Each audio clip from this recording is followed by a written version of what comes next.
हिंदी सक्तीची बसा बोंबलत तुम्ही. हिंदी सक्तीची होऊ देणार नाही, आम्ही होऊ देणार नाही, ते ठरवलेलंच आहे. पण त्याच्यामध्ये झगडत ठेवायचं, बटेंगे तो कटेंगे. मग त्याच्यामध्ये पुन्हा मराठा मराठेतर हे भांडण लावून ठेवायचं. हिंदू मुस्लिम आहेच, तो एक बेडूक ओरडतोच आहे त्याच्यामध्ये, त्याला काम तेवढंच दिलेलं आहे. अरे तुझी उंची केवढी, आवाज कसा,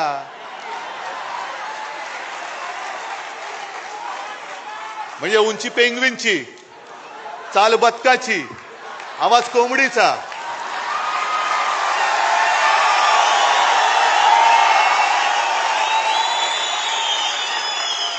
डोळे कोणासारखे माहिती नाहीत.